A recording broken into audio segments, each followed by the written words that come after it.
जय गुरु जी के चरणों में कोटि कोटि प्रणाम। आई हुई सभी संगत को प्रणाम। और आप सबका बहुत बहुत स्वागत है गुरु जी के सत्संग में। आइए संगत जी, आज के सत्संग की शुरुआत करते हैं और आज इनवाइट करेंगे रविंदर भाटिया अंकल को। रविंदर अंकल आए और सत्संग शेयर करें। जय गुरु जी टू ऑल संगत। और शुक्राना गुरु जी कि आज फिर आपने मौका दिया हमारी अपनी इस लाइफ की जर्नी आपके संग शेयर करने का। आपके शुक्राने को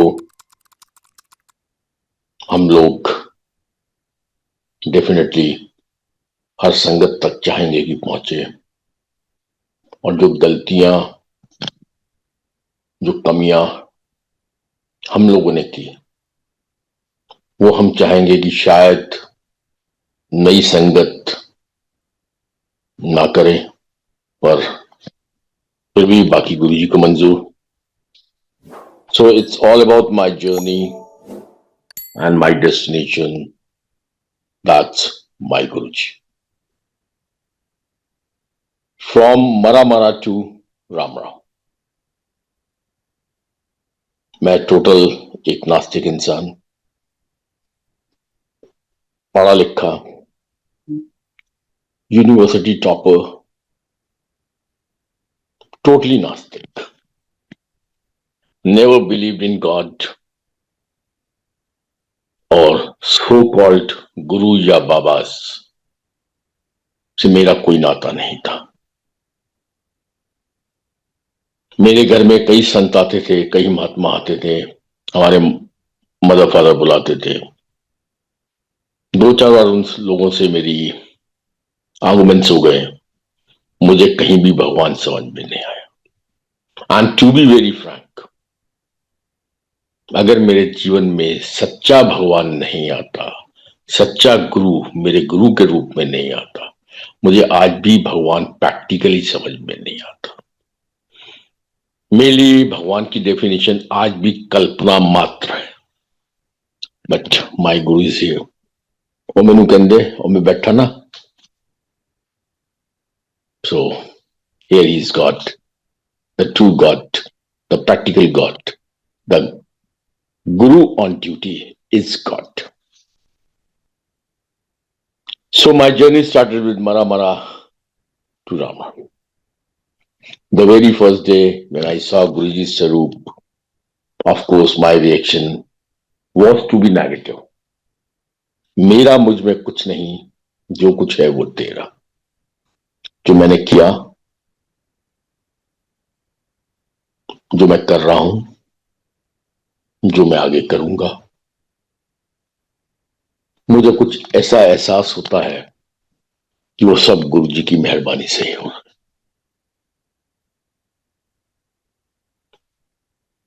the very first day when I saw his स्वरूप, क्योंकि गुरु जी ने एक ऐसा भी करेक्टर अपनी संगत के बीच में डालना था जिसकी जर्नी इस टाइप से होनी थी। तो गुरु जी की, क्योंकि एन नंबर ऑफ कलर्स हैं, ईश्वर ने बहुत कलर्स फैलाए हुए हैं, बहुत करेक्टर्स डाले हुए हैं, तो इस इंसानी चोले के अंदर किस किस टाइप के करेक्टर गुरु अपने पास बुलाएंगे, हर करेक्टर एक अलग करेक्टर है। उनमें से एक करेक्टर मैं आपके सामने अपना सत्संग शेयर कर रहा हूं। So very first day when I saw his Sarup, my first reaction was, who is he? My sister told me, हमारे गुरुजी हैं। मैंने कहा, बाबे का तो पाल ले, पालना है कोई कुत्ता पाल, बाबे ने की करना पाल के। This was my first sentence. शब्द कीर्तन में, जो बाद में समझ में आया, शब्द कीर्तन में बहुत जगह कुक्कड़ का जिक्र, मैं कुक्कड़ तेरे दरबार। हे गुरु, इतनी बड़ी दाद देना, अपने दासों का भी मुझे कुक्कड़ बना देना। शब्द कीर्तन बजता है, श्वासा दी माला नाल सिमरा मैं तेरा नाम। उसमें एक व्याख्यान आता है, हे गुरु, मेरे ऊपर कृपा कर अपने दर का मुझे कुक्कड़ बना ले। और बंदगी की माला बहुत बड़ी दात है गुरु की, जब गुरु आपको अपने दर का कुक्कड़, कुक्कड़ मतलब कुत्ता, बना लेता है और बंदगी की माला आपके गले में डाल देता है। तो आज मैं प्राउडली कह सकता हूं कि मैं अपने गुरु के दर का एक पालतू कुत्ता हूं और मैं गुरु की गोदी में बैठ के, गुरु मुझे प्यार से, लाड से खेल खिलावे, लाड लडावे, सदा सदा आनंदाई, सतगुरु मेरो इत उत्सरा सा है। सब जीवन के खेल खिलवा रहा है, लेकिन लाड से, प्यार से अपनी गोदी में बिठा के, क्योंकि मुझे 100% यकीन है कि गुरु जी ने मेरे ऊपर इतनी बड़ी ब्लेसिंग्स दी हैं कि मैं अपने गुरु के दर का एक पालतू कुत्ता हूं। मैं कोई स्ट्रे डॉग नहीं हूं, कभी इधर भटकूंगा कभी उधर भटकूंगा। सिर्फ एक तकिया भरोसा तेरे चलना था। पैर चाटने भी हैं तो आपके ही चरण चाटने, कहीं और माथा नहीं टिकता है। पहले भी कभी नहीं टिका और आज तो खैर टिकने का सवाल ही नहीं। पहले मैं बिल्कुल नास्तिक था, आज बिल्कुल आस्तिक हूं, लेकिन आस्तिक सिर्फ एक के प्रति, वो है मेरा गुरु। Why he is so important? This is what my journey is. So, गुरुजी मुझे मेरी सिस्टर के थ्रू बुलाते रहे। मैं हमेशा गुरु को बुरा भला कहता रहा। जैसे मैं बुरा भला कहता, वैसे वैसे गुरुजी मेरी सिस्टर को इंसिस्ट करते, अपने प्राणों लेके मेरे को ला। मेरी सिस्टर मुझे कहती, गुरुजी तुझे बुला रहे हैं। वैसी वैसी, जैसे जैसे वो कहते, वैसे वैसे मेरी आवाज और तेज होती जाती कि I don't believe, simple, and I don't want to go, very simple, very clear. तुम लोग भी मत जाओ, फंसने जा रहे। समय बीतता गया। Finally 5 June 2004, 5th of June 2004, Guruji simply told my sister, हुन अपने प्राणों कहने की कोई लोड़ नहीं और खोता आप ही टुर के छेती मेरे को लाऊंगा। And on 10th of June 2004, while playing badminton, racket मेरी सीधी आंख में लगा और मेरी सीधी आंख की रोशनी चली गई। First aid Agra, Patnaik Delhi, Shroff Delhi. Finally 28th of June 2004, Shankar Nethralaya Chennai, team of doctors. Emphatically they told me, जो कि मुझे पहले दिन भी पता था। 10 जून 2004 को जब आंख में रैकेट लगा था, उसी दिन पता था कि मेरे संग क्या हो चुका है। बट क्योंकि एक उम्मीद होती है, छोटे डॉक्टर से थोड़ा बड़ा डॉक्टर, बड़े डॉक्टर से और बड़ा डॉक्टर, उससे और बड़ा डॉक्टर। लेकिन 28 June 2004, the biggest eye centre of India, Shankar Nethralaya Chennai, जब वहां भी क्लियर हो गया कि that we are sorry for your right eye, you have to save your left eye. ये सीधी आंख की रोशनी गई, ये गड्ढा पड़ जाएगा। आंख पहले श्रिंक करेगी, श्रिंक करने के बाद आंख में गड्ढा पड़ जाएगा। उल्टी आंख बचानी है and to save your left eye. बहुत सारे प्रोसीजर्स उन्होंने बताए मुझे। जब ये सब कुछ मैंने सुना 28 जून 2004 को, तो लाजमी है कि आंखों में आंसू आए। और जब आंसू आए तो ये चमत्कारी बाबा याद आने लगे, क्योंकि मैंने गुरुजी के सत्संग बहुत सुने थे।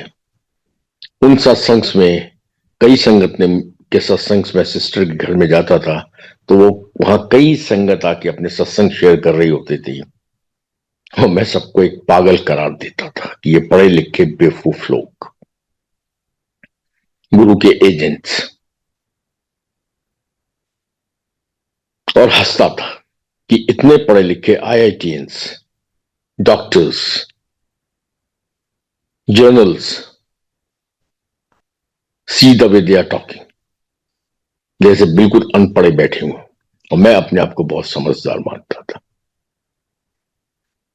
अब जब 28 जून को डॉक्टर ने बहुत क्लियर बता दिया, अब आंखों में आंसू आए, अब ये चमत्कारी बाबा याद आए, तू सीख चमत्कार।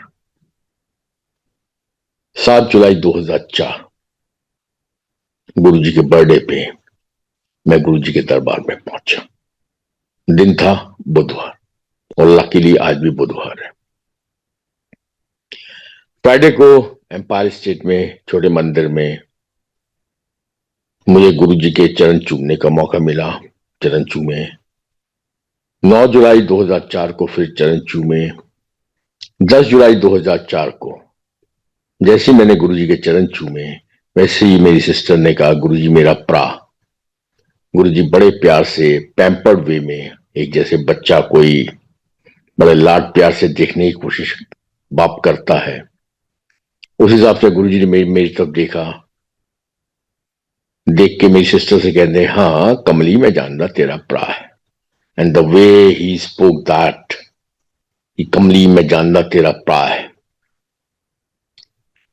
मैंने कुछ लिबर्टी ली और गुरु जी के चरणों में बैठने लगा। जैसे मैं गुरु जी के चरणों में बैठने लगा, वैसे ही गुरु जी जोर से चिल्लाए, जुआड़ी कित्थों दा, पहले औंदा नहीं सीगा, हुन आके अगे बैठ रहा है, चल जा पीछे। और एम्पायर स्टेट में बड़े छोटे मंदिर में जब मैं पीछे बैठने लगा, वैसे ही गुरु जी जोर से चिल्लाए, बाहर निकल के बैठ। मैं बाहर बरामदे में आके बैठ गया। जैसे ही बैठा, वैसे ही एक सेवादार आए। उन्होंने मुझे कहा, अंकल गुरुजी जिस दिन आपकी बेइज्जती कर दें तो समझ लो आपका बहुत बड़ा कल्याण हो गया। अब मैं भी मनी मन मुस्कुराया। मैंने कहा, आया तो कल्याण कराने ही हूं, और ठीक है, बेइज्जती कराओ और आंख की रोशनी पाओ, भाई इससे इजी काम कोई नहीं। मैं इंस्टेड कि मैं इतने सारे मेडिकल प्रोसीजर्स में जाऊं, गुरुजी से थोड़ी बहुत बेइज्जती करा लो, आंख की रोशनी पाओ, क्या प्रॉब्लम। तो आई फेल्ट स्लाइटली पॉजिटिव, ठीक है करो बेइज्जती। उस दिन के बाद से टिल 21 ऑफ अक्टूबर 2006 गुरुजी ने मुझे इज्जत नहीं दी। मेरा गुरुजी के साथ बहुत खट्टा मीठा रिलेशन रहा। 7 जुलाई 2004 जिस दिन मैंने गुरुजी को पहली बार देखा, स्वरूप में इनके देखता रहा, सत्संग इनके सुनता रहा, लेकिन रूबरू मैंने गुरु को इस जीवन में 7 जुलाई 2004 को देखा। The moment I saw him, my first reaction was, in my mind, either he's a big fraud or he's a big god। या तो मेरा गुरु जो सामने आया, ऑरा इतना स्ट्रांग था गुरु का, ग्रेस ऑन हिज फेस और टोटल ग्रेस ऑफ द संगत, मतलब सब कुछ इतना, मतलब beyond my words. The moment I saw him I felt either he's a big fraud or he's a big god. He's nothing in between. He's not a saint. He's not a Mahatma. He's not a Mahapurush. He's not a Divyatma. For the simple reasons, he's not a saint, he's not a Mahatma, he's not a Mahapurush, कि जो मैंने गुरु जी के सत्संग सुने हुए थे, उनमें से कई सत्संग ऐसे हैं जो शायद संतों वाले सत्संग नहीं है। एनीवे, वो मैं बाद में कभी डिस्कस करूंगा। अब मेरे लिए गुरु या तो फ्रॉड है या गॉड है। मेरी जर्नी स्टार्ट हुई 10 जुलाई का, मैंने आपको वाक्य बताया। 10 जुलाई की रात को गुरुजी ने कोई कर्मकांड कराए, सेम और सिमिलर कर्मकांड गुरुजी ने 11 जुलाई की रात को कराए।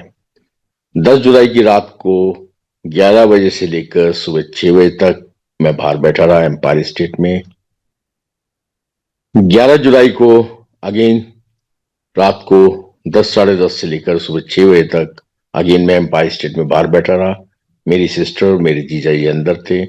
गुरुजी कुछ कर्म कांड करा रहे थे and we were very hopeful as per my sister and as per माई जीजा जी कि 12 जुलाई को तेरी आंखों की रोशनी आ जाएगी, क्योंकि गुरुजी ने जो करना था तेरी आंखों के लिए वो कर दिया। 12 जुलाई हो गई, 13 जुलाई हो गई, 15 जुलाई हो गई, 20 जुलाई हो गई, जुलाई निकल गई, अगस्त आ गया, लेकिन मेरी आंखों की रोशनी नहीं आई। रोज मैं सुबह उठ के देखता कि मुझे क्या सीधी आंख से कुछ नजर आ रहा है, कुछ नजर नहीं आया। अब जिंदगी आगे बढ़ी।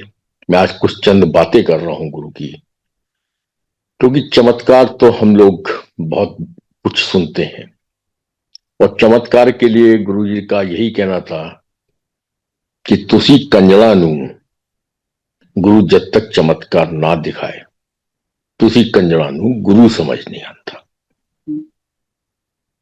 But this is his veg, हमें थोड़े से छोटे मोटे चमत्कार दिखा के एंड वेरी ही वॉज, उनके हर शब्द हर सेंटेंस गुरुजी बिल्कुल ठीक बोलते थे।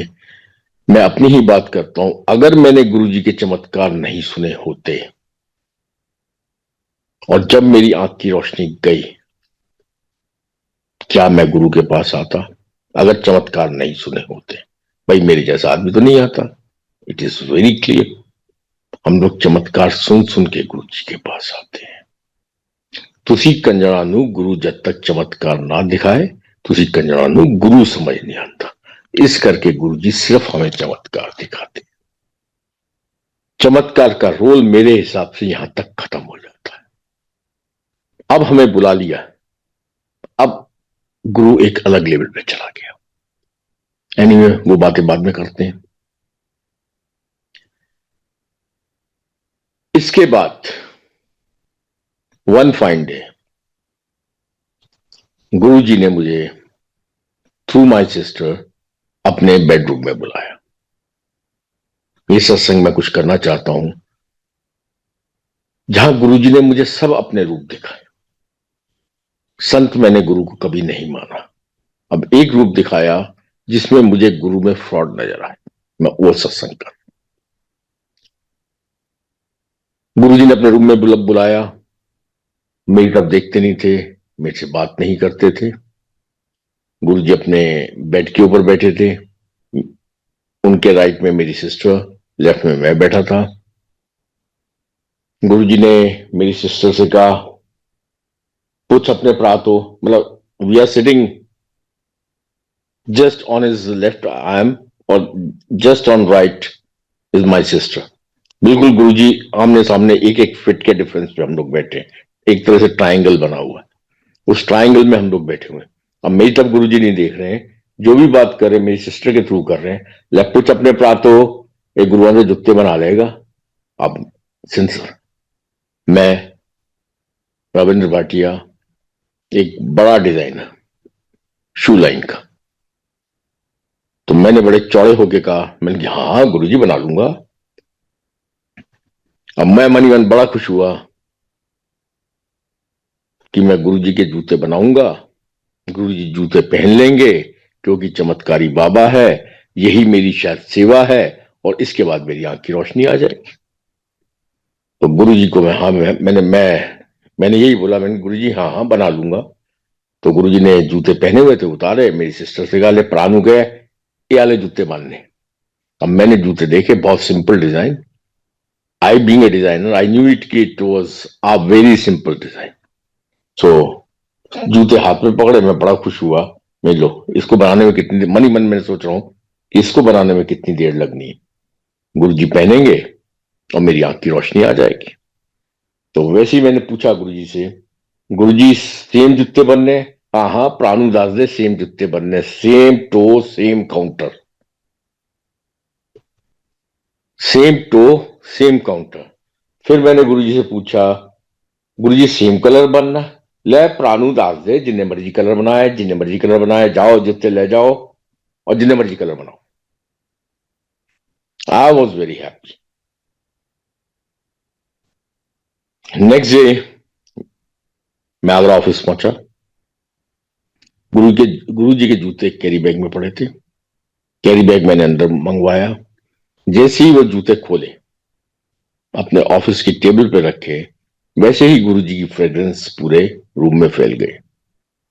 Then of course I was totally non believer. मेरे लिए सिंपल था कि इसमें शायद कोई महंगा इत्र डाला हुआ है जिसकी वजह से फ्रेग्रेंस पूरे कमरे में है। अब मेरे लिए वो जूता एक खिलौना बन गया। जूतों को मैंने कैरी बैग में रख के अपने गले के अंदर डाल दिया। इन द मीन टाइम, क्योंकि गुरुजी ने बोला जितने मर्जी कलर बना, 10-15 कलर्स का मैंने उसका लेदर का ऑर्डर इटली में भेज दिया और उसके सोल की डाई और सोल बनने के लिए मैंने चाइना भेज दिया। और एक डाई मैंने इंडिया में भी बनवा ली, not to take any chance, क्योंकि मेरा सिंपल अपने मन में एक ही था कि जूते बनाऊंगा, गुरुजी पहनेंगे, मेरी आंख की रोशनी आएगी। एनीवे, एक महीने के बाद सारा कुछ इंपोर्ट होना था, थोड़ा टाइम लग रहा था। एक महीने के बाद मेरी सिस्टर आगे, हम लोग एम्पायर स्टेट में आगे जा रहे थे, गुरुजी मंदिर में बैठे हुए थे। मेरी सिस्टर आगे, मैं पीछे पीछे। मुश्किल से 2-3 फीट का जब डिफरेंस रह गया तो गुरुजी ने ऐसी मेरी सिस्टर से कहा, ले कुछ अपने प्रातो गुरुआं दे जुत्ते दा की होया। मैं पीछे खड़ा हुआ था। मैंने जवाब दिया कि मैंने गुरुजी 5-6 दिन के अंदर लेदर और सोल आ जाएगा, उसके 2 दिन के बाद मैं आपको जूते दे दूंगा। अब गुरुजी ने मेरी सिस्टर को बड़े सरकास्टिक वे में देखा। अच्छा, तेरा प्राग गुरुआ दे जूते बना लेगा? मैं पीछे खड़ा था। मैंने कहा हाँ गुरुजी, बना लूंगा। अब गुरुजी का सरकाजम और बड़ा। उन्होंने राइट की तरफ कोई संगत बैठी थी, 5-6 आंटीज, उनकी तरफ देख के कहते हैं, ठीक देख इनू, एक गुरुआ ने जूते बनाएगा। मैं अब उनकी सब कुछ देख रहा हूं। मैंने कहा तो मेरा मौका उड़ा है।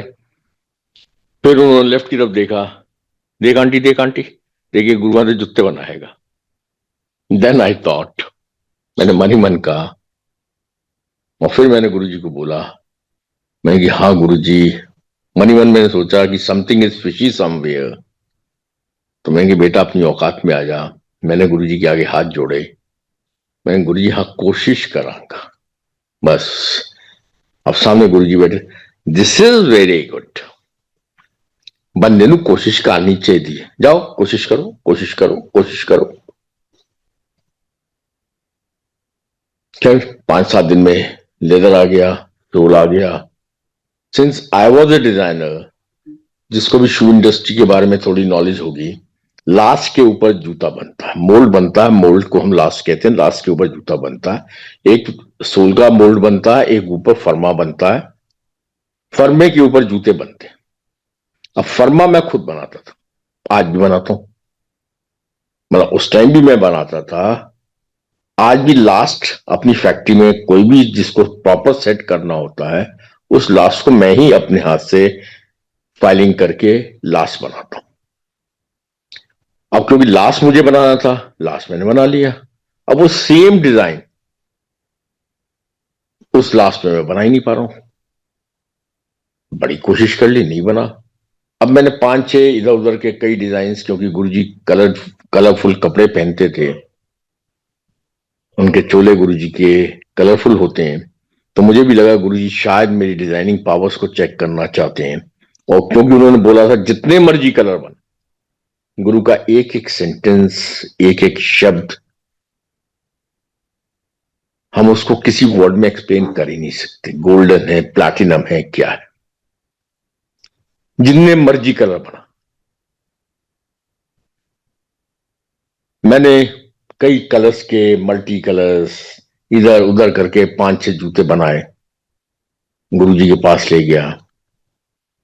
गुरुजी ने 500-600 जूते देखे। मेरी तरफ देखते नहीं थे, मेरे से बात नहीं करते थे। मेरी सिस्टर नु कहते इस नू सुट दई, एक जोड़ी जूते को इनू सुट दे, इनू काट दे, इनू फेंक दे, इनू गले पा लें, प्राणु के अपनी अलमारी च पा लेगा। फिर 5-6 जूते बनाए, वो खराब, वो गुरुजी ने रिजेक्ट कर दिए। सुट दें, काट दें, फेंक दें, गले पा दें, किसी को दे दें, मैं किसी को दे देंगा।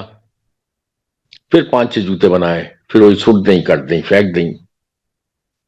जब तीसरी बार ऐसा हुआ, and I tried my level best, जब तीसरी बार ऐसा हुआ तब मेरे दिमाग में आया, मैंने कि ये बाबा बहुत बड़ा तांत्रिक है, इस जगह से भाग जा। रविंद्र भाटिया, एक तू समझदार इंसान है, ये बाबा सब लोगों को बेवकूफ बनाया हुआ, भाग इधर से। आंख तो ठीक हो नहीं रही, ड्रामा फालतू का हो रहा है, आना जाना में तू टाइम वेस्ट कर रहा है, भाग जा इधर से। कसम खा ली मैंने, मैं गुरुजी के पास कभी नहीं आऊंगा, क्योंकि जो काम, भाई एक कॉमन सेंस के हिसाब से कॉमन इंसान की मैं बात कर रहा हूं, जो काम मेरे लिए बाएं हाथ का खेल भी नहीं है, मतलब इट्स माई डेली रूटीन, और गुरुजी कहें ये काम कर, मैं करने की कोशिश करता हूं, काम ही नहीं होता। मतलब उसमें कोशिश की भी जरूरत नहीं है।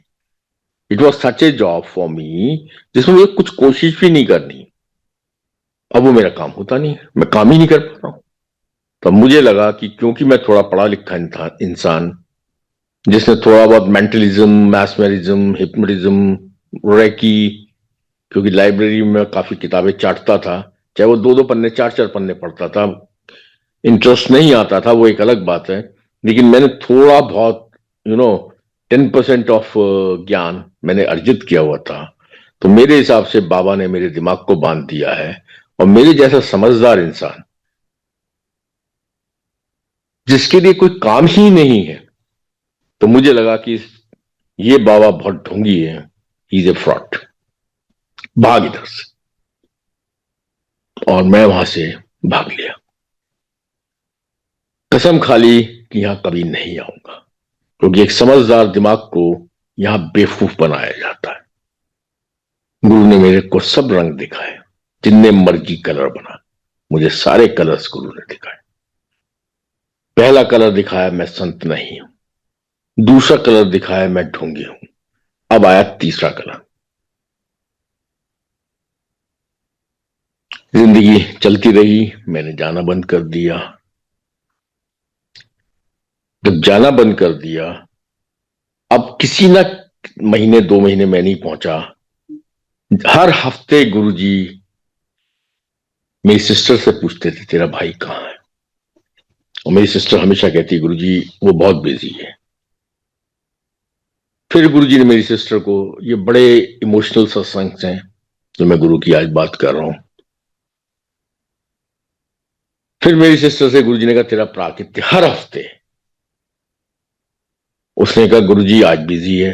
फिर गुरुजी ने एक दिन कहा मेरे जूते वो ले गया, उससे क्या मेरे जूते वापस करें। खैर नेक्स्ट वीक में आया, मैंने जूते वापस कर दिए, फिर कसम खाली मैं नहीं आऊंगा। अब आया उसका नेक्स्ट वीक, कोई एक संगत, ग्वालियर की संगत है या नॉन संगत है मुझे नहीं पता, उसका मुझे फोन आया, क्योंकि मैं संडे के संडे, हर संडे मैं एम्पायर स्टेट आता ही आता था। 3 बजे निकलता था, 7, साढ़े 7, 8 बजे तक पहुंचा, 10 बजे करीब एम्पायर स्टेट से चले, और 1 बजे तक आगरा वापस आ गए। ये मेरा एक रूटीन संडे का फिक्स था, बाकी मैं किसी और भी दिन जा सकता था।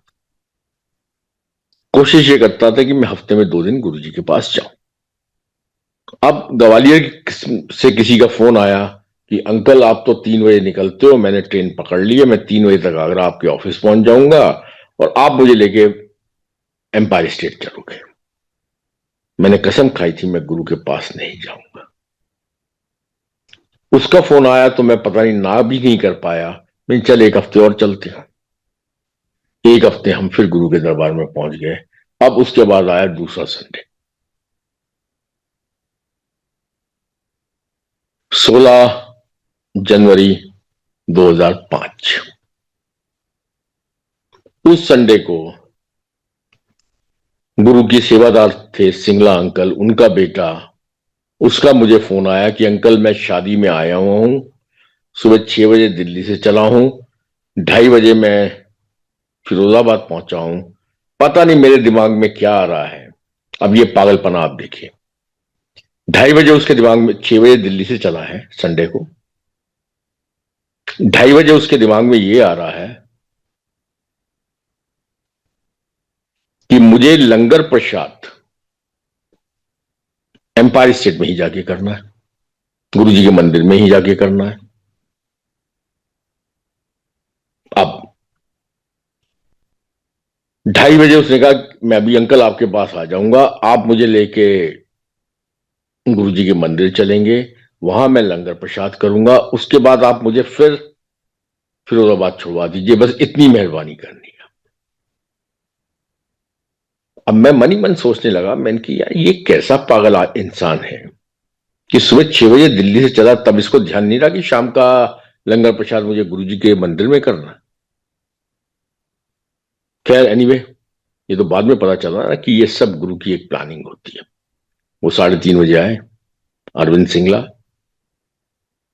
मीर सिंह गुरु जी के मंदिर पहुंचे, लंगर प्रसाद किया, रात को 9, 9:30, 10 बजे फिर हम लोग दिल्ली से आगरा आए, उनको फिरोजाबाद छुड़वा दिया।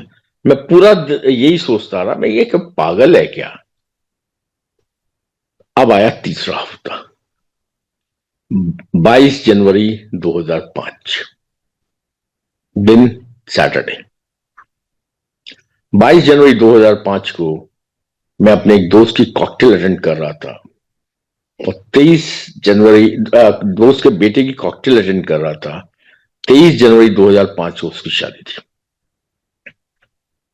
जब मैं कॉकटेल अटेंड कर रहा था, टाइम होगा यही 11, 11:15 बजे, 2-3 पैग विस्की मार के मैं अपनी कॉकटेल को एंजॉय कर रहा था। उधर गुरुजी ने मेरी सिस्टर को अपने पास दिल्ली में बुलाया मंदिर में। गुरुजी ने मेरी सिस्टर से पूछा तेरा भरा किथे है? तो मेरी सिस्टर ने कहा गुरुजी वो तो आगरा में है। क्यों आज आया नहीं? उसने गुरुजी उसके दोस्त के बेटे की शादी है, तो आज कॉकटेल है, तो फिर कल नहीं आएगा? उसने गुरुजी कल कैसे आएगा, कल तो उसके बेटे की शादी है। कहते अच्छा, ले अपने प्राणु फोन मिला। मेरी सिस्टर ने फोन मिलाया मेरे फोन पे, मैंने फोन उठाया, तो मेरी सिस्टर ने कहा गुरुजी बात करना चाहते हैं। तो गुरुजी कहते नहीं तू पूछ। गुरुजी ने मेरी सिस्टर से कहा तू पूछ। तो मेरी सिस्टर ने कहा गुरुजी क्या पूछूं? ले पूछ, गुरु वड्डा या शादी वड्डी? अब 11:15 बजे 3 पैग पीने के बाद मेरी सिस्टर को गुरुजी ने कहा अपने भाई से पूछ, मैं आगरा में हूं, मेरी सिस्टर दिल्ली में गुरुजी के साथ है। गुरुजी ने मेरी सिस्टर से कहा अपने भाई से पूछ, गुरु बड़ा या शादी बड़ी? और नेक्स्ट डे मेरे दोस्त के बेटे की शादी थी, तो मैं 3 पैग पी के खड़ा हूं। अब मेरे दिमाग में चलना शुरू हुआ, मैंने कि आप हो कौन? मैं आपको गालियां देता था, आप मुझे बुलाते थे। मैंने कसम खा ली मैं आपके पास नहीं आऊंगा। मैं नहीं आ रहा हूं तो आप हर हफ्ते मुझे याद कर रहे हो। आपके पास मैं जाता हूं, कभी आपने मुझे इज्जत नहीं दी। आपके पास अरबपति खरबपति इंसान बैठा है, मैं तो एक अदना सा छोटा सा बिजनेसमैन हूं, मेरी औकात ही क्या है। आपने एक भी पैसा, भाई कोई भी इंसान है, किस लिए किसको बुलाएगा? कोई ना कोई तो कारण होगा। आपको एक पैसा मुझसे नहीं चाहिए, बल्कि आप तो मुझे जल प्रसाद दे रहे हैं, चाय प्रसाद दे रहे हैं, लंगर प्रसाद दे रहे हैं। एक पैसा आपको मुझसे नहीं चाहिए। कोई आप, मेरी वजह से आपकी कोई शोहरत नहीं होनी। मैं कोई शाहरुख खान नहीं हूं कि मैं आपके पास बैठा हूं तो शायद आप भी कुछ, आपका भी कोई नाम होगा। पैसा आपको चाहिए नहीं। प्राइम मिनिस्टर आपके सामने सर झुकाता है, अरबपति खरबपति आदमी आपके सामने सर झुकाता, मैं एक छोटा सा अदना सा बिजनेसमैन आपको क्या दे सकता हूं? आता हूं तो इज्जत नहीं करते, और नहीं आता हूं तो हर पल मुझे याद रखते हो। आप हो कौन? कम से कम आप फ्रॉड नहीं हो। That day I 3 peg whisky पीने के बाद I made up my mind कि मेरा गुरु फ्रॉड नहीं है। हम जैसे मर्जी हो, वो कभी ना कहीं किसी ना किसी रूप में हमारा ध्यान रख रहा है, हमें अपने दिल में बसा के चल रहा है। हम चाहे नहीं दिल में बसा रहे हैं, लेकिन मेरा गुरु हमें हमेशा अपने दिलों में बसा के चल रहा है। अब उस दिन आंखों में जबरदस्त आंसू आया है। सगन का लिफाफा मैंने पकड़ाया 22 जनवरी 2005 को, और 23 जनवरी को फिर मैं गुरु के दरबार में पहुंच गया। मैं मुझे नहीं पता आप क्या, बट एक चीज बहुत क्लियर हो गई कि आप फ्रॉड नहीं हो। You are something very great. I don't know who you are. माता आया मैं 23 जनवरी 2005 को। उस दिन गुरुजी ने माथा भी नहीं टेकने दिया। दूरों ही बाहर, आपा भी बाहर। अब गुरु से कोई ग्लानि नहीं थी, मतलब फॉर द टाइम भी। हम इंसान हैं, फिर भी बहुत कमजोर हैं,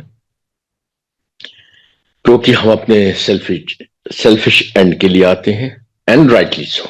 मैं किसी को नहीं बोल रहा हूं, हम सब लोग सेल्फिश हैं और इंसान है। सेल्फिश होना हमारी नसीब में ही है, ऐसा मैं मान के चलता हूं, और होना भी चाहिए। खैर, जिंदगी चलती रही, आंख ठीक नहीं हुई,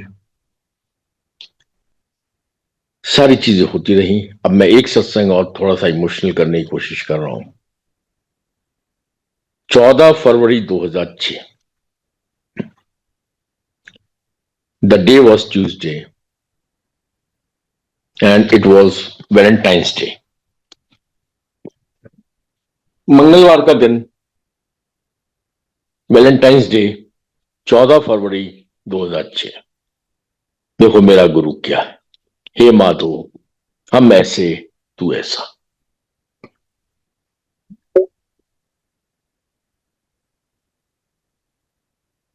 14 फरवरी 2006, मेरी फैक्ट्री, मेरे ऑफिस में एक्साइज डिपार्टमेंट की रेड हो गई। उस एक्साइज डिपार्टमेंट की रेड में हमारे एक दो दोस्तों ने एक्साइज कमिश्नर के सिर पे गोली रख दी, रिवॉल्वर रख दी। एक आदमी ने एक्साइज कमिश्नर को मारा, और उसके बाद 200-300 पुलिस वालों ने मेरी फैक्ट्री, मेरे ऑफिस को घेर लिया। मेरे अगेंस्ट एफआईआर लॉन्च हो गई, और any time I could be behind bar. मेरे नंबर 2, नंबर 3 के जितने भी खाते थे, वो सब डिपार्टमेंट के लोग उठा के ले गए। अब इसमें मेरा कोई कसूर नहीं था, मैंने किसी को कोई इंस्ट्रक्शंस नहीं दिए थे कि किसी को भी ऐसा करना। हुआ भाग हुआ। अब जब ये सब कुछ हो गया, तो एक चोर को पता होता है कि उसने कितनी चोरी की हुई। So I knew it very well कि ये जो 2 नंबर 3 नंबर के खाते गए हैं, ये मुझे तबाह कर देंगे। So that fear factor of the life, losing your big money, और किसी भी टाइम आप जेल जा सकते हो। अब मैं आप लोगों से पूछता हूं कि 2000, मैं अपनी लाइफ हिस्ट्री आपको दे रहा हूं। 2003 मैंने गुरुजी का स्वरूप देखा। पहला अच्छा काम हुआ, मेरी सीधी आंख की रोशनी गई। अब मैं करीब करीब 1.25 साल 1.5 साल रेगुलर आया, और 14 फरवरी 2006 को मेरे संग ये हो गया कि मैं सड़क पे आ गया। अब मुझे बताओ क्या अच्छा है आने में गुरु के पास। अब आप लोगों के ऊपर मैं बात करूं, पर हे माधो, हम ऐसे, तू ऐसा। गुरु क्या करता है? ये सब कुछ हुआ। मैं किसी भी टाइम जेल जा सकता हूं। फाइनेंशियली मैं बर्बाद हो चुका हूं। मेरी फैक्ट्री बंद हो चुकी है। कारीगर बाहर बैठे हैं। लेने वाला पैसे मांग रहा है, देने वाला गायब हो चुका है। धीरे धीरे जितने भी फंड से जीरो होने लगे। रिश्वत की रकम मैंने करोड़ में कर दी। भाई रिश्वत पकड़ो, मेरा काम खत्म करो, जो लेना है वो लो, जान छोड़ो। पर रोज शोकोस नोटिस, रोज डिपार्टमेंट का बुलावा, उसकी वजह से I went into deep depression, fear factor, deep depression, जेल जाने का खतरा, पैसा जीरो होने का खतरा। और पैसा तो खैर जीरो हो ही चुका था, जिंदगी बर्बाद हो गई। मुझे एक भी बीमारी नहीं थी। हाइपरटेंशन मेरा स्टार्ट हो गया, आधा बोतल शराब से नींद नहीं आती थी, नींद की गोलियां खानी शुरू कर दी। मेलाजेब, लोनाजेब, नींद की गोली, दिन भर नशे में रहने की आदत बन चुकी थी। और धीरे धीरे मेरे अंदर सुसाइडल टेंडेंसीज पैदा हो गई। मर जाऊंगा, मार दूंगा, मर जाऊंगा, मार दूंगा। एक बेनिफिट गुरु के पास आने का, अभी तक की स्टोरी में। मेरे जीजा जी, he was very confident and he is the only person whom I salute for his faith towards his guru.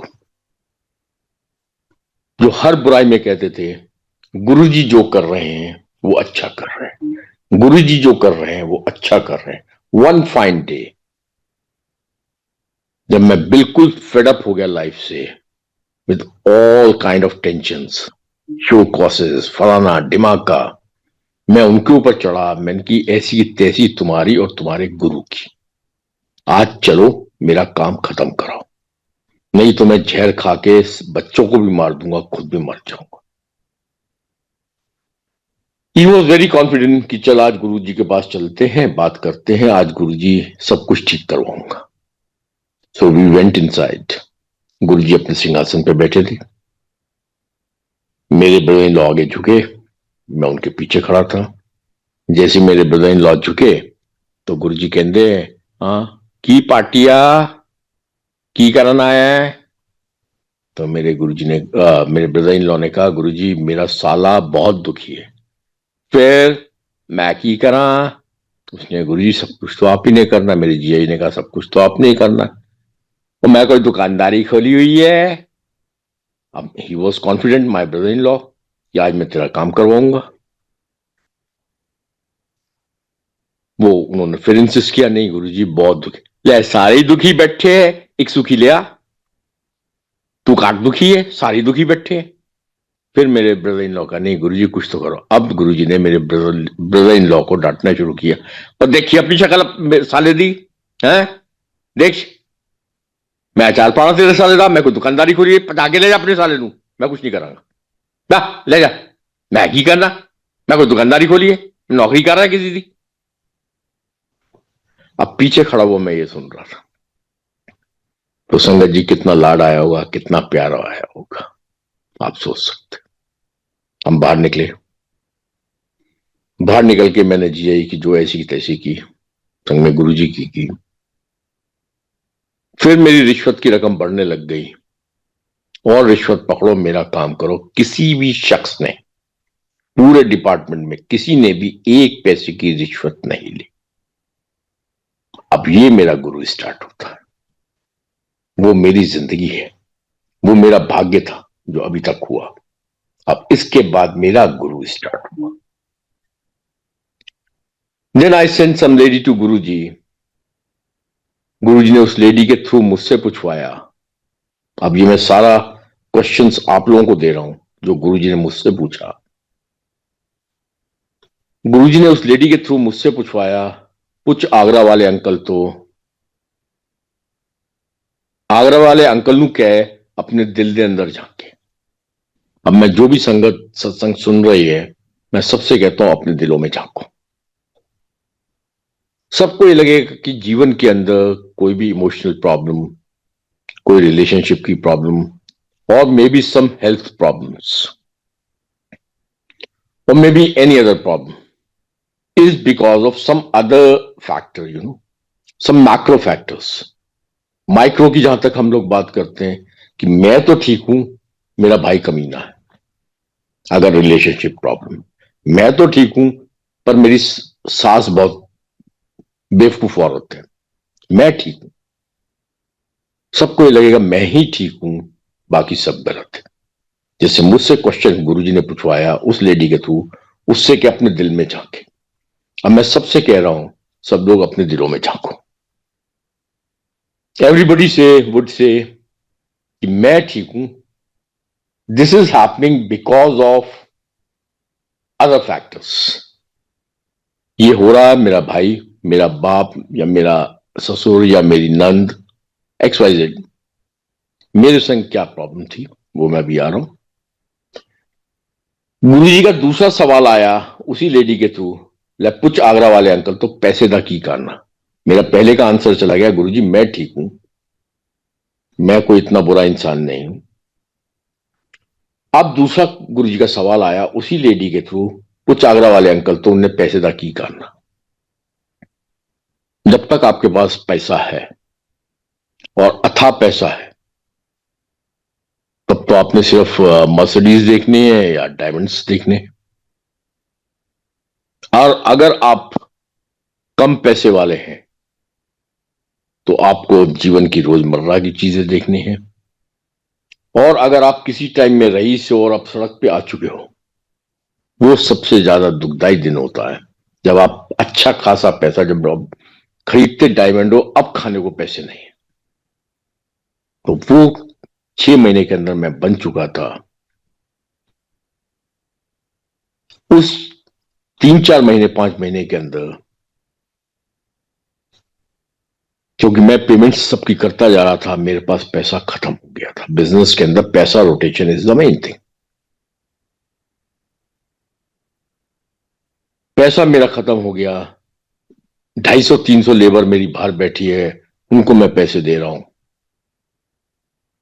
सारे बाकी जंजाल में झेल रहा हूं, कई जगह मैं प्रॉब्लम्स झेल रहा हूं। मेरे पास पैसा खत्म हो गया था। अब प्रॉब्लम यही थी कि जब गुरुजी का सवाल आया, पूछा आगरा वाले अंकल से पैसे का क्या करना है, तो मेरा जवाब गया, गुरुजी रोटी खाने के लिए पैसा चाहिए, दवाई के लिए पैसा चाहिए, बच्चों की पढ़ाई के लिए पैसा चाहिए। तब गुरुजी का जवाब आया उसी लेडी के थ्रू, दस नहीं उन्नू, उन्नू पैसा चाहिए है, अपनी मां ले, अपनी भैना ले, ते अपनी बेटियां ले।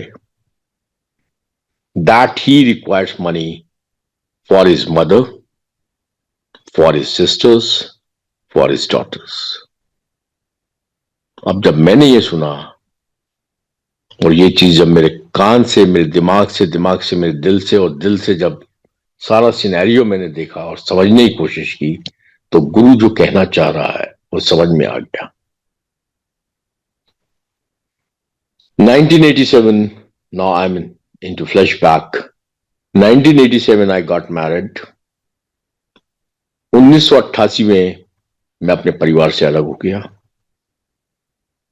मेरे घर में लड़ाइयां हो गई, और मेरे घर में लड़ाइयों का मेरी नजर में सबसे बड़ा कारण मेरी वही बीच वाली सिस्टर, मेरा छोटा भाई, मेरे फादर, ये सबसे बड़े कारण बने मेरे हिसाब से। मेरे फादर ने कहा, कमीने तुझे अपनी जायदाद का एक पैसा नहीं देना। मैंने भी फादर को 10 गालियां दी कि आपका मुझे एक भी पैसा नहीं चाहिए, और मैं घर से बाहर हो गया। मुझे अपने परिवार से मतलब वाइफ को, और जब तक मेरी बड़ी बेटी पैदा हुई थी, पालने के लिए कुछ नहीं था। तो मैं अपने फादर से, अपनी मदर से, अपने ब्रदर से, अपनी सिस्टर से सन 1988, नाउ वी आर इनटू 2006, पूरी नफरत के संग जी रहा था। 2006 में जब गुरु ने कहा पैसा चाहिए, माल है, पहना ले तो बेटियां ले, तब ये बात समझ में आई 18 साल के बाद। Next day morning when I went to came back to Agra, सुबह सुबह सबसे पहले मैं अपनी मां के पास गया, मां के चरण स्पर्श किए, और अपने मनी मन कहा, मां तेरा बेटा वापस आ गया, आज से तू मेरी मां, मैं तेरा बेटा। एक भी शब्द मुंह से नहीं बोला, सिर्फ मन ही मन का, तेरा बेटा वापस आ गया। क्योंकि गुरु जी का एक सेंटेंस याद रखना, आर्गुमेंट लीड्स टू आर्गुमेंट्स। अगर मां से मैं ये कहता मां तेरी ये गलती थी, इस वजह से ये हुआ, मां कहती बेटा तेरी ये गलती थी, मैं कहता मां फिर ये गलती थी, वो आर्गुमेंट लीड्स टू आर्गुमेंट्स हो जाता। जब मैंने दिल में सोच लिया कि मुझे नहीं पता किसकी गलती है, अब मैं मन में सोच रहा हूं मुझे नहीं पता मां किसकी गलती है, पर तेरा बेटा तेरे पास वापस आ गया 18 साल के बाद, पहली बार मां के चरण स्पर्श किया। बहनों के प्रति जो नफरत थी उसको निकालने में कुछ टाइम लगा। 10-15 दिन के बाद जब बहनों के प्रति नफरत बाहर निकल गई, गुरुजी का मैसेज आ गया उसी लेडी के थ्रू, ले आगरा आगरा वाले अंकल ਨੂੰ ਦੱਸ ਦੇ ਐਵੇਂ ਹੀ घबराया फिरता है, ਐਵੇਂ ही केस रफा दफा हो जाऊगा। जिस केस में मैं करोड़ रुपए की पेनल्टी देने को तैयार था, जिस केस में मैं करोड़ रुपए की रिश्वत देने को तैयार था, वो मेरा टोटल केस मात्र मात्र बोल रहा हूं 10,000 रुपया, ओनली 10,000 पेनल्टी मेरे ऊपर लगी और टोटल केस रफा दफा हो गया। ये है मेरा गुरु, हे माधो हम ऐसे तू ऐसा। अब जो मेरे संग हुआ 2006 में, वो तो मेरे भाग्य में लिखा था। जब मुझे 2010 में गुरु समझ में आया तो बहुत क्लियर समझ में आ गया कि वो तो मेरा भाग्य था, वो तो होना ही था। वो तो महाशिव ने जब ऊपर था, जब महाशिव ऊपर से उसने मुझे नीचे भेजा था, तो ये मेरे भाग्य में लिखा हुआ था कि ये मेरे संग होना है। लेकिन वही महाशिव जब गुरु के रूप में इस धरती पे आए, guru on duty is God, what Guruji used to say, guru on duty.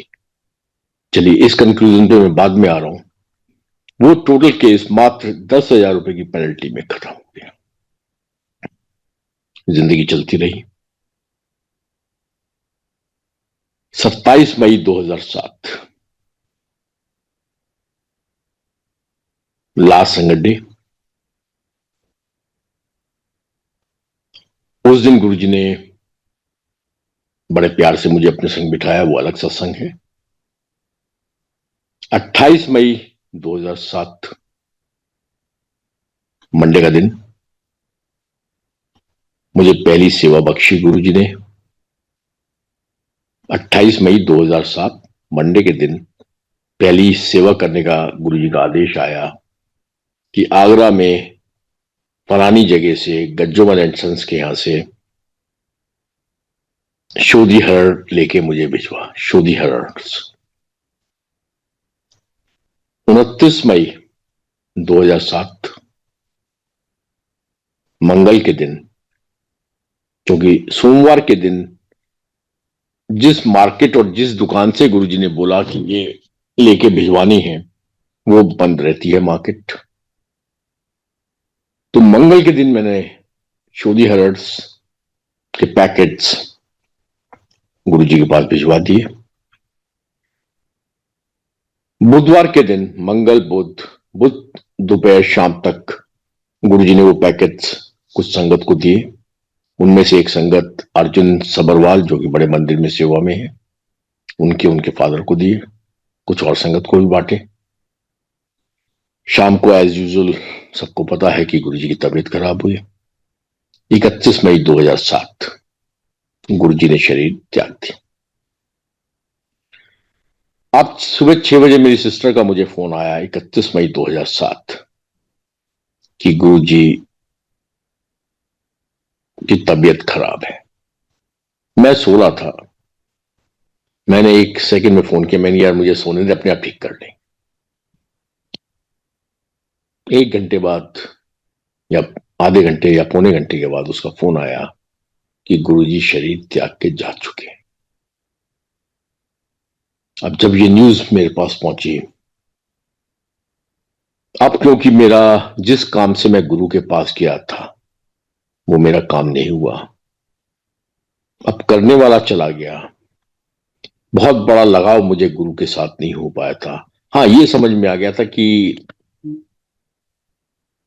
मेरा दिल के बहुत अच्छे, जो मैंने आपको अपना सत्संग 23 जनवरी 2005 का सुनाया, ये समझ में आ गया कि सबकी वो केयर रखते हैं, जिनको अपने पास बुलाते हैं उस पर हमेशा नजर रखते हैं, चाहे वो मुंह पे कुछ भी बोले।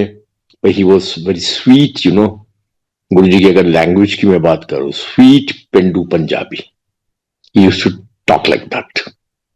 तो दिल से कैसे आप लोगों का वो ख्याल रखते हैं, ये सब जब मुझे 23 जनवरी 2005 को समझ में आ गया था।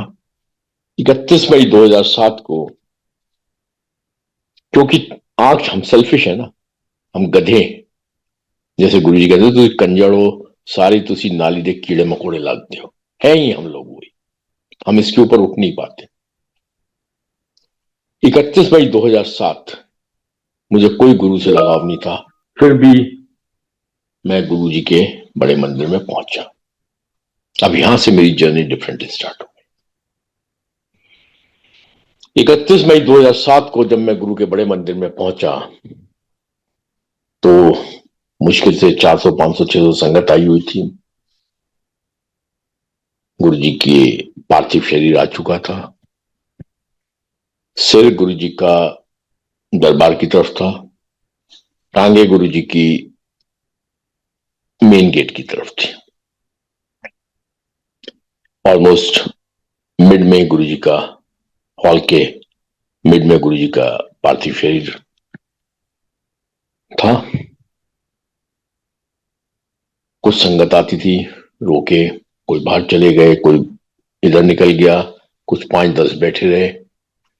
इतने में मेजर जनरल दीपक मल्होत्रा ने मुझे कहा कि तेरे कार में कुछ शिव भक्ति की सीडीज होती हैं, वो मुझे दे। क्योंकि मंदिर के सीडी के पास जो भी सीडीज पड़ी हुई थी वो श्योर नहीं हो पा रहे थे, क्योंकि गुरुजी पंजाबी ठट्ठे भी सुनते थे, पंजाबी फोक सॉन्ग्स भी देखते सुनते थे, पंजाबी गाने भी सुनते थे। तो जब पार्थिव शरीर पड़ा तो कुछ भजन बजने चाहिए, इसी विचार से कि मैं कुछ भी बजा दूं वो पता चला कि पंजाबी फोक सॉन्ग्स है। तो इस वजह से वो चाहते थे श्योर होके कि कोई भजन की सीरीज आ जाए। तो 2 शिव भक्ति की सीरीज मेरे पास थी, वो मैंने उनको दे दी, लेकिन वो सीडीज मंदिर के सीडी प्लेयर में नहीं बची। अब इतने में मैं घूम के गुरु जी का सिर दरबार की तरफ, उनके चरण दरवाजे की तरफ, मैं गुरु जी के लेफ्ट हैंड साइड में उनके पार्थिव शरीर के पास बैठ के वहां मैं बैठा था। इतने में मैं ये देख रहा हूं कि गुरु जी की आंखों में से पानी निकलना स्टार्ट होता है। इतने में कुछ संगत भी ये देख रही है, तो सारी संगत बोलने लगती है कि गुरु जी जिंदा हो रहे हैं, गुरु जी चमत्कार दिखा रहे हैं, देखो अभी गुरु जी हिलने लगे हैं, गुरु जी के लिप्स हिल रहे हैं, गुरु जी जिंदा हो रहे हैं। इतने में एम्स के डॉक्टर्स ने अनाउंस किया कि आप लोग B sure your Guru ji is no more with us physically. ये जो आंख में से पानी निकल रहा है, दिस इज बिकॉज जो मेडिकेशन हमने इनको दी है रात को during his treatment, this water oozing is because of that only. So this is a simple medical phenomena. इसको आप चमत्कार नहीं माने। अब मैं भी वहां बैठा हुआ था। उनके डॉक्टर्स के अनाउंसमेंट के बाद बड़े मंदिर में जगजीत सिंह के भजन बजने स्टार्ट हुए। जैसे ही जगजीत सिंह के भजन बजे, वैसे 4-5-10 दिन पहले मैंने एक सत्संग सुना था किसी संगत से कि जगजीत सिंह गुरु जी के पास आते थे वो गुरुजी से अक्सर रिक्वेस्ट करते थे कि गुरुजी आपके मंदिर में मेरे भजन नहीं बजते हैं। तो गुरुजी ने जगजीत सिंह को अक्सर बोलते थे, मेरे जान तो बात। जगजीत सिंह गुरुजी से रिक्वेस्ट करते थे, गुरुजी मेरे आपके मंदिर में मेरे भजन नहीं बजते हैं। गुरुजी यही कहते थे, मेरे जाने के बाद। और जिस दिन गुरुजी ने शरीर त्यागा, whole day morning till evening it was only Jagjit Singh and Jagjit Singh. And the moment I listened, Jagjit Singh Bhajan, और इधर से गुरु जी की आंखों में से पानी निकल रहा था, then I started crying. That was the moment I started crying. And I went into flashback. मैंने कि आप कौन हो? आप ना संत हो, आप ना फ्रॉड हो। मैंने आपको संत कभी माना नहीं, फ्रॉड मान के चला, वो भी आपने प्रूव कर दिया कि आप फ्रॉड नहीं हो। क्या आप सचमुच गॉड हो? मतलब exactly precisely how you know that कि मेरे जाने के बाद और आपके जाने के बाद जगजीत सिंह के ही भजन बज रहे हैं और कोई भजन नहीं बजा। How precisely you know each and everything? Are you really God?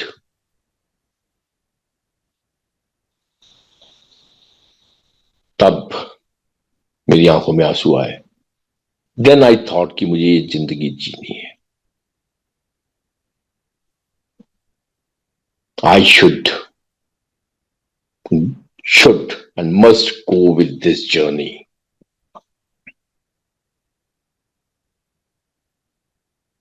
If you are God, I must go with this journey. You are not fraud, you are not a saint.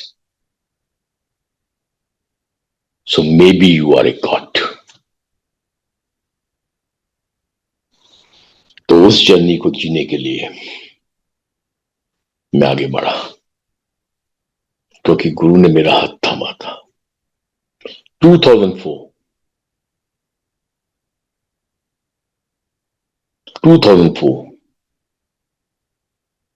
10 जुलाई 11 जुलाई गुरु ने कुछ भी कर्म कांड कराए, कुछ नहीं हुआ। 3 महीने गुजर गए, 4 महीने गुजर गए, कुछ नहीं हुआ। कोई मेरी आंख ठीक नहीं हुई। One fine day, Guruji told my sister, जब तेरे प्रादी पुट्ठियां खबलेस करती। एक एक सेंटेंस, एक एक शब्द गुरु का बहुत कीमती है। जब तेरे प्रादी पुट्ठियां खबलेस कर दी, उन्होंने 5-6 साल लग गए गुरु समझने गुरु की होता। So very clearly I got the message loud and clear। मतलब ये हमारी इंसानी बुद्धि की बात कर रहा हूं। जब मेरी सिस्टर ने मुझे बताया कि गुरुजी कह रहे हैं तेन 5-6 साल लग गए गुरु समझने गुरु की होगा, तो मैंने कहा बेटा देख ऐसा है, 2004 है, मुझे समझ में आएगी 2010 में। 6 साल लगेंगे ना गुरु को समझने में गुरु क्या है। इसका मतलब बहुत साफ है कि 2010 तक तो मैं जिंदा रहूंगा, मतलब 6 साल तो मरूंगा नहीं भाई। तेरे गुरु ने बोला समझ आएगी 2010 5-6 साल के बाद। मैं 2010 में समझ आएगी, इसका मतलब समझ आने से पहले तो मारेंगे नहीं, समझ के बाद ही मारेंगे। इसका मतलब 6 साल तो मुझे ऐश करने दें। दूसरी चीज मुझे ये समझ में आई कि 5-6 साल के बाद 2010 के बाद या 2010 के आसपास आंख की रोशनी आएगी, और जब आंख की रोशनी आ जाएगी मैं गुरु को समझ जाऊंगा। वेरी क्लियर फंडा, एक नॉर्मल इंसान का नॉर्मल दिमाग, नॉर्मल सोच। 2010 as per his golden words, he made me understand what Guru is.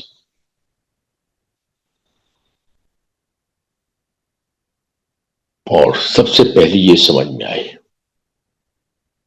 As per his words, मेरी औकात नहीं है मैं कुछ भी समझ पाऊं। सबसे पहले ये समझ में चीज आए कि हम लोग गुरु ईश्वर को समझ ही नहीं सकते हैं। हमारे में से कोई इतना ज्ञानी पैदा ही नहीं हुआ आज तक जो गुरु या भगवान को समझ पाए। He is beyond all of us. चाहे आप जितने मर्जी ऋषि बन जाए, महर्षि बन जाए, महापुरुष बन जाए, दिव्य आत्मा बन जाए, ईश्वर को समझ ही नहीं सकते। जितने मर्जी ग्रंथ लिख लें, पूरी समुंदर की स्याही से को स्याही बना के ग्रंथ लिखना शुरू कर दें तो भी ईश्वर की समझ नहीं आ सकती। दूसरी चीज समझ में आ गई, यस गॉड इज हियर। तीसरी चीज समझ में आ गई, वो भगवान, वो अल्लाह, वो ईश्वर, वो वाहिगुरु, कुछ भी आप नाम दें, वो मेरे जीवन में मेरे गुरु के रूप में आया। चौथी चीज समझ में आ गई, जिस वजह से मैं आ गया टू सीक चमत्कार। चौथी चीज समझ में आ गई, यहां कोई चमत्कार नहीं होता। चमत्कार तो तुसी कंजरों बुलाने का तरीका है गुरु। एक स्कूल का भव्य गेट दिखाने का तरीका है गुरु का, कि दो चार चमत्कार सुनोगे तो गुरु के स्कूल के गेट पे पहुंच जाओगे। गुरु जी अक्सर कहते थे कि मेरे मंदिर की दीवार के सामने से भी जो निकल जाएगा उसको मैं ब्लेस कर देता हूं। सुनने गुरु के एक एक सेंटेंस पे ध्यान दो। मंदिर के दीवार के सामने से भी जो निकल जाएगा उसको जब गुरु जी ब्लेस कर देंगे, हम तो सालों साल से गुरु के मंदिर में जा रहे हैं, सत्संग अटेंड कर रहे हैं, सत्संग करवा रहे हैं, सत्संग कर रहे हैं। एक शख्स, थोड़ा सा कंपैरिजन करने की कोशिश करिए, एक शख्स जो मंदिर के आगे से सिर्फ निकल गया, वो जब ब्लेस्ड हो गया तो हमें तो गुरु बार बार बुला रहा है। इसका मतलब वो हमें जो एक इंसानी ब्लेसिंग्स की डेफिनेशन हम लेके चलते हैं, शायद गुरु उससे बहुत ऊपर ले जाना चाहता है। तो पांचवी चीज समझ में आ गई कि यहां कोई चमत्कार नहीं होता, यहां सिर्फ गुरु की ब्लेसिंग्स चलती है। ये छठी चीज हो गई। सातवीं मेजर चीज है, वो है importance of Guru in our life. क्या वो हम समझते हैं? क्या कभी हमने समझने की कोशिश की? आठवीं चीज है, हम तो मांगने आते हैं, हम तो है ही मांगते, नो डाउट अबाउट दैट। हम सब भी मांगते हैं। गुरु जी कहते हैं मैं की करना, मैं क्यों बोला कि तुसी मांगते हो, तुसी मांगते नहीं हो। कोई अगर बोलता है कि मैं मांगता नहीं हूं तो सबकॉन्शियस माइंड भी होता है, कॉन्शियस माइंड भी होता है, सुपर सबकॉन्शियस माइंड भी होता है। कहीं ना कहीं दिमाग में कुछ ना कुछ होता है जो हमें गुरु की तरफ खींचता है। आपका subconscious mind, super subconscious mind आपको गुरु की तरफ कुछ ना कुछ मांग के लिए करता होगा। एक्सेप्शंस की बात नहीं कर रहा हूं, एक आध हो सकता हो, लेकिन जब मेरा गुरु खुद बोलता है सारे ही मांगते आंदे हैं मेरे खुल, मैं भी मांगता गया। और मेरा गुरु भी कहता सारे ही मांगते आंदे, सारे मंगल लेते आंदे हैं। जब सारे ही मांगते आंदे तो मैं एक्सेप्शंस की बातें नहीं करूंगा कि सारे ही मांगते आंदे। हम लोग मांग के लिए जाते हैं, लेकिन कभी हमने सोचा गुरु हमसे क्या मांगता है? कुछ तो शायद गुरु ही मांगते होंगे। दीवार के बाहर से भी जो निकल गया वो ब्लेस्ड हो गया, तो हमें तो गुरु बार बार बुला रहा है, शायद कुछ हमसे मांग रहा है, शायद कुछ हमें एक्स्ट्रा ब्लेसिंग्स देना चाहता है, इसी वजह से बार बार बुला रहा है। उसको तो ब्लेसिंग्स दे दी, वो तो गया, वो तो ब्लेस्ड हो गया। हमारे संग भी ऐसा कर सकते हैं कुछ, तो शायद कुछ एक्स्ट्रा हमारे संग करना चाह रहा, वो एक्स्ट्रा जो अभी तक शायद बहुत सारे लोग ना सोच पाते हैं, ना समझ पाते हैं, ना देख पाते और ना कभी कोशिश कर पाते। वही गुरु जी कहते सी, फर्स्ट टाइम गुरु जी ने मेरे से बात की 21 October 2006, the day was Saturday and it was Deepavali night. I am not going in to that satsang, क्योंकि बहुत सारे सत्संग से बहुत टाइम लग जाएगा। उसके बाद से गुरुजी अक्सर मुझे अपने पास बिठाते थे और 5-6 बार मुझे मौका मिला रात को लेट नाइट तक गुरु के संग बैठने का। 21 अक्टूबर 2006, सारी डेटें नोट कर लेना। 21 अक्टूबर 2006 के बाद से अक्सर गुरुजी मुझे अपने पास बिठाते थे। फिर 5 या 6 बार मुझे रात को भी अपने संग बिठाया। 1-to-1 कई चीजें मैं गुरु की गौर करता रहा। अब गुरुजी जब सत्संग सुनवाते थे उस time when he was in his physical form, तो अंकल से सत्संग सुनाया। अंकल शॉर्टेज, वो बेचारा कोई भी अंकल आंटी कि जैसे मैं अगर मुझसे सत्संग सुनवा रहे होते गुरुजी, मेरी ऐसी आंखें रैकेट लगा, आंख की रोशनी चली गई, डॉक्टर ने मना कर दिया, मैं इधर गया मैं उधर गया, मैंने गुरुजी के बारे में मुझे पता चला, मैं गुरुजी के पास आया, गुरुजी ने मेरी आंख ठीक कर दी। मान लो अगर मेरी आंख ठीक हो गई होती, यही सत्संग होते थे। अंकल अपनी दूजी वाली कृपा सुना, या आंटी अपनी दूजी वाली कृपा सुना, और तू वो वाली कृपा नहीं दसी। अब गुरुजी मजाक कर दे सी, और गुरु कभी मजाक नहीं करते। मजाक मजाक में गुरु, ओ तू वाली कृपा दास, वो दसी नहीं।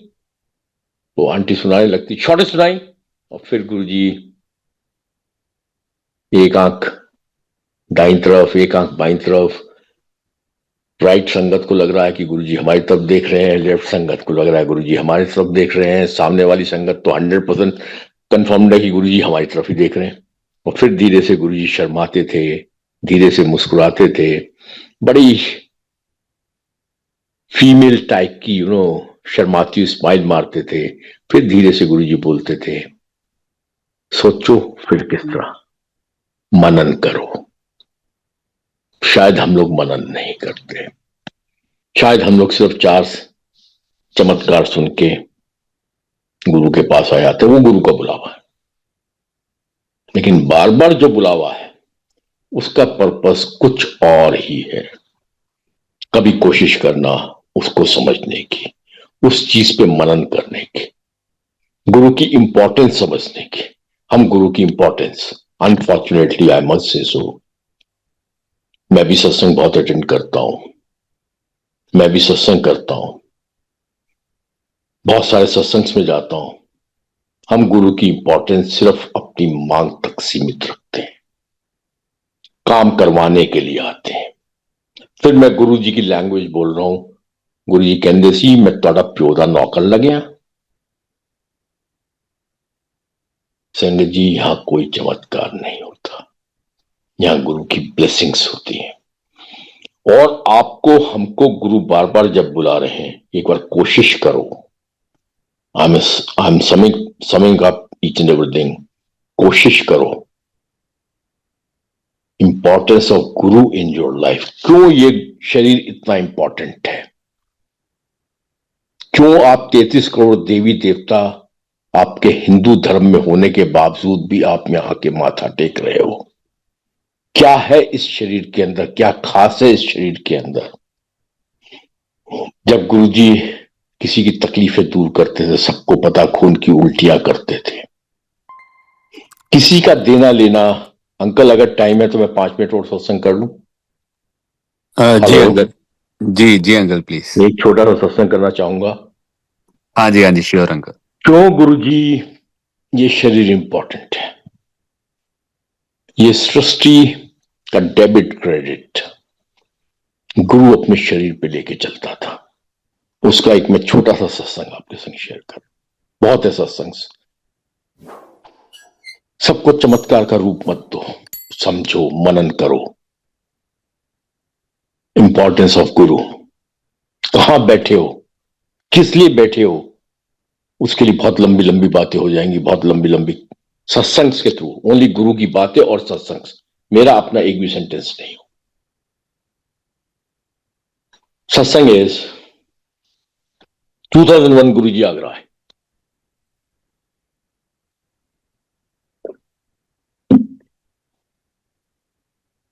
जब गुरु जी आगरा आए, जो ताजमहल के सामने गुरु जी की स्वरूप है, उस दिन गुरुजी आगरा आए। आगरा में ताजमहल पहुंचे।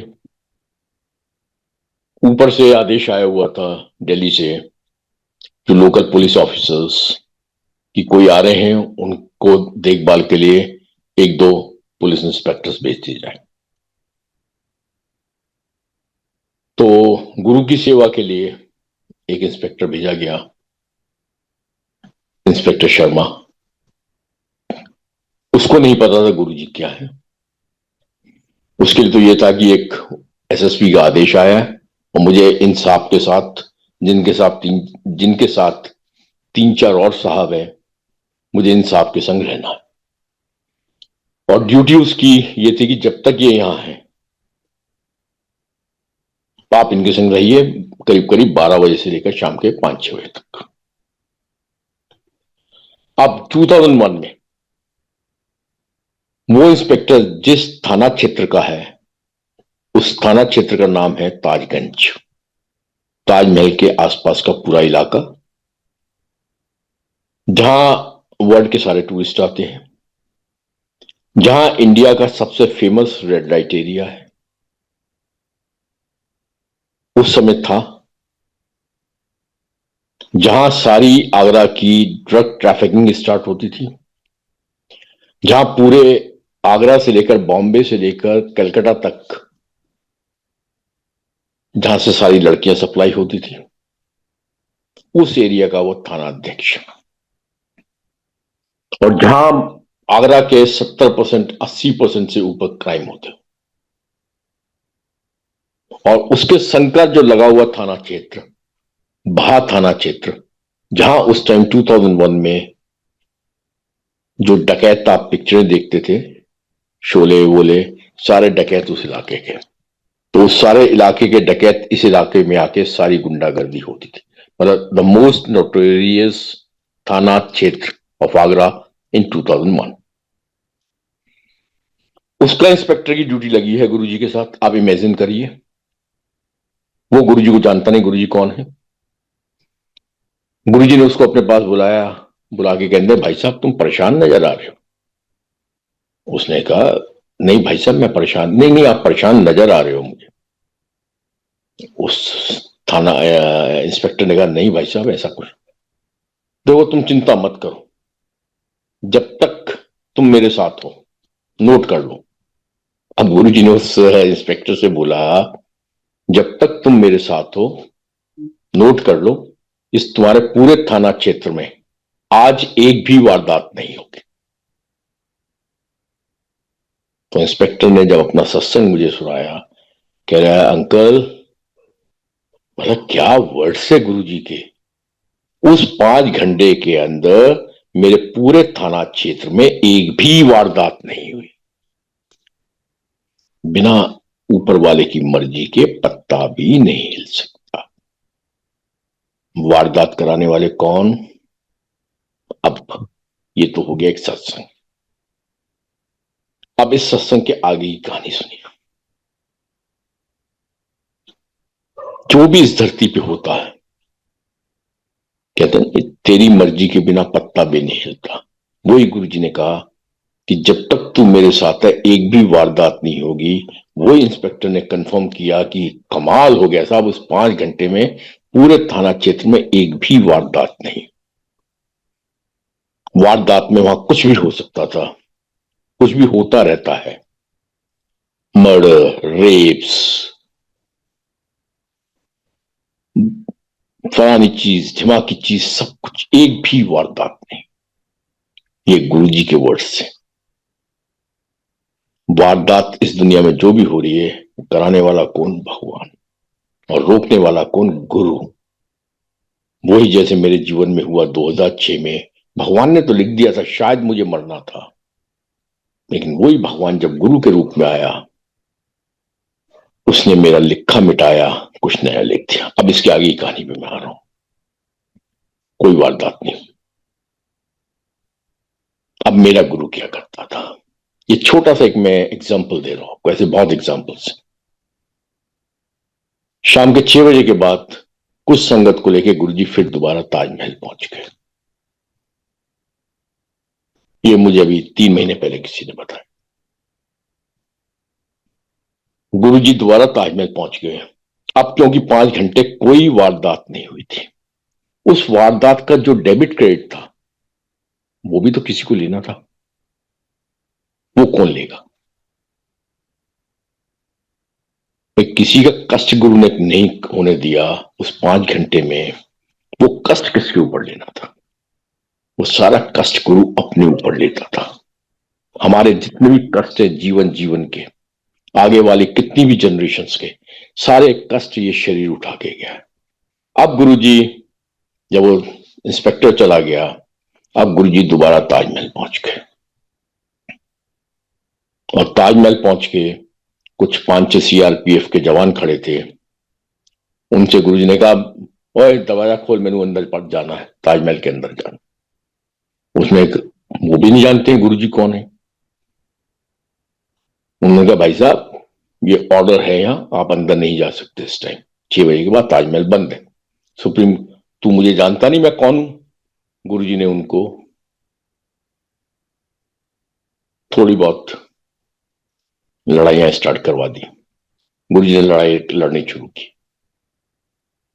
मैं तेरी वर्दी उतरवा दूंगा, मैं तेरा ऐसा कर दूंगा, मैं अभी प्राइम मिनिस्टर ऑफिस से फोन करता हूं। उसने कहा, भाई साहब जहां से अब 3-4 सीआरपीएफ के जवान आ गए, जहां से मर्जी कराओ भाई साहब, हम अपनी ड्यूटी कर रहे हैं, आप कौन? उनसे 5 सिपाहियों से थोड़ी बहुत अपनी बेइज्जती करवाई। संगत ने गुरुजी को समझाया, गुरुजी आप अंदर नहीं जा सकते। जो वो 5 घंटे में जितनी जाने गुरु ने बचाई, जिन जिन के कल्याण किए, उस तक का कष्ट गुरु ताजमहल में खड़े होके अपनी 5 मिनट की बेइज्जती करा के अपने शरीर में लेके आए। किनसे? चंद पुलिस वालों से। ये है मेरा गुरु। क्योंकि जो नेचर है, जो ईश्वरीय ड्रामा है, उसका डेबिट क्रेडिट किसी को करना है, किसी को लेना है, किसी के ऊपर डलना है। तो ये शरीर जब अपने शरीर में था, मेरे गुरु का शरीर, जो हम लोगों के जीवन जीवन के कष्ट ये लेके गए हैं, इस शरीर ने बहुत दुख पाए हैं। गुरुजी सालों साल मेडिसिन खाते थे। हम जैसे कंजरों के, हम जैसे कमीनों के कष्ट अपने शरीर पे लेके। इस वजह से ये शरीर पूजनीय है, इस वजह से शरीर सबसे महान है, इसी वजह से ये शरीर महाशिव है। He is Guru on duty. जैसा गुरुजी खुद कहते सी, जैसा हंसदे सी, कई बार कोई शिव की मूर्ति के आगे माथा टेकता था तो गुरुजी बैठे होंगे सी, बैठे बैठे कहते सी, ले देख चल ले नू, महाशिव इतने बैठा, शिव की मूर्ति के आगे मत्था टेक रहा है। मजाक लगता था।